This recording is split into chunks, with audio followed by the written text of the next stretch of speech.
দর্শক, চট্টগ্রামে কর্ণফুলী রক্ষার দাবিতে অনুষ্ঠিত হচ্ছে 18তম সাম্পান বাইচ। সেখানে আছেন সহকর্মী শেখ জায়েদ, সরাসরি যুক্ত হচ্ছি তার সাথে। জায়েদ, সাম্পান বাইচ কি শুরু হয়েছে কিনা, কি বলছেন আয়োজকরা, বিস্তারিত জানাবেন।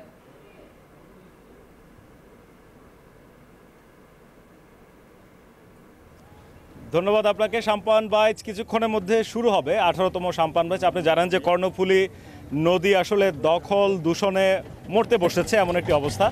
এই অবস্থায় আসলে জনসচেতনতা তৈরি এবং এই যে নদীর যে সাম্পানের একটি ঐতিহ্য আছে, সেই ঐতিহ্যটাকে সামনে নিয়ে আসা, এই সব কিছু মিলিয়েই প্রতি বছর এই আয়োজনটি করা হয়।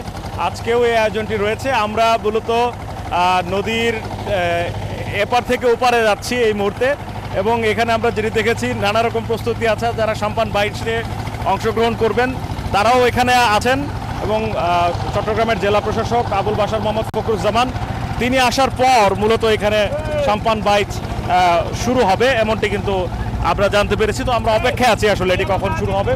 এবং নদীর ওই পারে মঞ্চ করা হয়েছে, মূলত এই পার থেকে সাম্পান বাইচে অংশ নেওয়া নৌকাগুলো রওনা হয়ে ওই পারে চলে যাবে।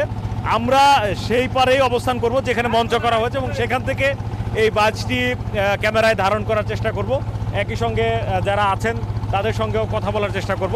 চট্টগ্রামের এই যে সাম্পান বাইচ, এটি নিয়ে যারা কাজ করেন, বিভিন্ন নাগরিক সমস্যা নিয়ে যারা কাজ করেন, এরকম একজনের সঙ্গে একটু কথা বলতে চাই, আসলে সাম্পান বাইচ সম্পর্কে জানতে চাই। সমাজ সচেতনামূলক অনেক কিছু নিয়ে কাজ করেন, সাম্পান বাইচের ঐতিহ্য নিয়ে একটু বলবেন। সাম্পান আমাদের চট্টগ্রামের বলতে হলো কর্ণফুলীর ঐতিহ্য। এখানে সাম্পান ছাড়া আর কোনো কিছু নাই। সেই সাম্পান দিয়ে যদি কোনো আয়োজন করা হয়, কোনো সচেতনমূলক কার্যক্রম নেওয়া হয়, এটা সচেতনতা অনেক সহায়ক হয়। সেই জন্যই সাম্পান খেলাকে বেছে নেওয়া হয়। কর্ণফুলী রক্ষার কথা বলা হচ্ছে। কর্ণফুলী আপনি 10 বছর বা 20 বছর আগে কেমন দেখেছেন, আর এখন কেমন দেখছেন? আমরা যখন পার হতাম, এখন যে ঘাট থেকে আমরা উঠলাম, এই ঘাটটা ছিল কর্ণফুলী নদীর মাঝখানে। মনমোহরী যে মৎস্য অবতরণ কেন্দ্র ছিল, এটা ছিল নদীর মাঝখানে। এখন সেটা হয়ে গেছে অনেক কূলে, অনেকটা নদী ভরাট হয়ে গেছে। যা যেভাবে পারে সেভাবে পড়তেছে। আর আশেপাশে যে শিল্প কারখানাগুলো আছে, সবার বর্জ্যগুলো নদীতে পালায়। এগুলো বন্ধ হলেই আসলে কর্ণফুলী দূষণ রোধ হবে। অনেক ধন্যবাদ আপনাকে। Thank you.